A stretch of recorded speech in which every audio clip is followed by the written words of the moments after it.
Tell me about your study. What did you and your colleagues look at? We were interested in how parents were helping support early math activities and knowledge in their children in preschool. So we sent home a survey with parents and asked them about a wide range of activities that they might do with their children and how often they did those things, as well as asked them about their beliefs about their own abilities and their children's abilities. How many parents did you look at? What were the ages of the kids? We had 63 parents participate, and all of their children were enrolled in pre-K, so in that final year of preschool before going to kindergarten, so they were all 4 or maybe recently turned 5 years old, the children. When they brought back the surveys, what were the findings? We found that indeed parents were doing a variety of things to help support their children's math knowledge, even though I don't know that they knew all of those things were doing that.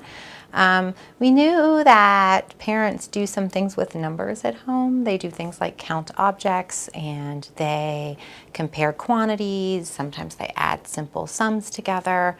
And indeed, those were the kind of things that parents were doing the most often, is these things with number.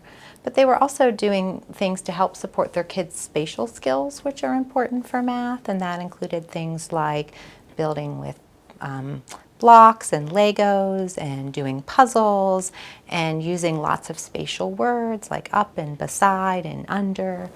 And the parents were also doing patterning activities with their children, doing things like making a pattern out of objects, or thinking about the patterns in the days of the week or the seasons. And so we found that parents were doing abroad things to help their children support their early math knowledge, although they were doing the most for number.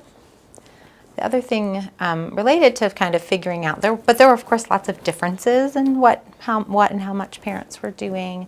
And one thing that predicted that was their beliefs about their children's abilities. So if they thought their children were better in number, they were doing more number activities with their children. And if they thought their children were better at making and thinking about patterns, they were doing more patterning activities with their children. And kind of one last thing is we did have some measures of kids' early math skills, and we found that at least how often the parents were doing numbering activities was related to children's number knowledge. Now, we don't know if that's because parents are really good at knowing how much their kids know, and so they're doing more if their kids know more, or it might be that the parents who are doing more are helping their kids learn number better.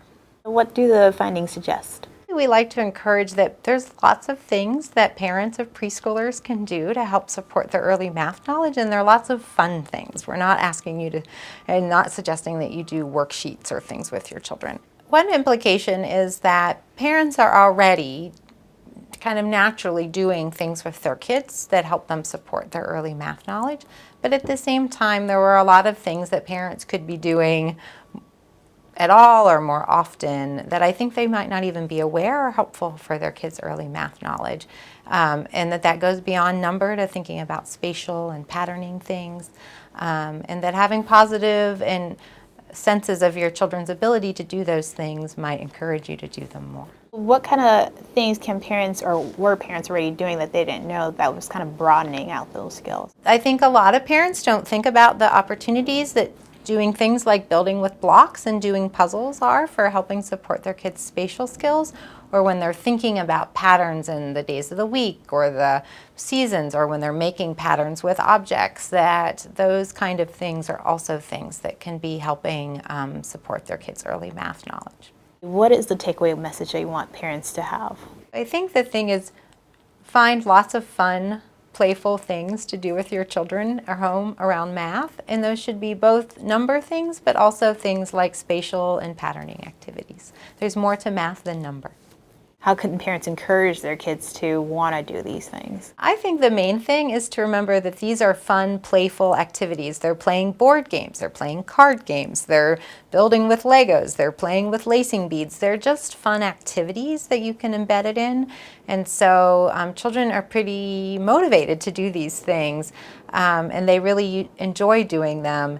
And sometimes parents just need some suggestions for things to help them think of new things to do. Like we find that this classic game called War, so you turn over cards and whoever has the bigger number gets to keep them.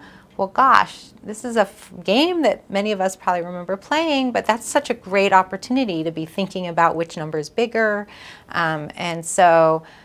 But sometimes parents don't realize their kids can start doing these things younger than I think they realize. How young can kids start? We can obviously start things as young as when they're toddlers, but for some of the more informal things. But we tend to focus on things when children are in preschool, so by the time they're the age 3 and certainly by the time they're age 4, that they can actually really engage in some pretty interesting mathematics. Is there anything that you found in the study that surprised you the most? One thing that actually surprised me is, in general, parents' beliefs about their own abilities didn't matter very much for what they did. So we know that when kids are older, parents who have kind of negative beliefs about their math abilities tend to help and have kind of less support of their children's math. And we had expected that that probably wouldn't be true for young children, because the activities are just so everyday and they're not intimidating or require a lot of math. And that's what we found. The thing that surprised me was actually parents' beliefs about their own spatial abilities. If you had more positive views about your spatial abilities, you were actually doing more spatial activities with your child. And so I thought it was interesting that there was this spatial ability about yourself that kind of predicted how much you were doing puzzles and building blocks and things with your children. And I just didn't expect that.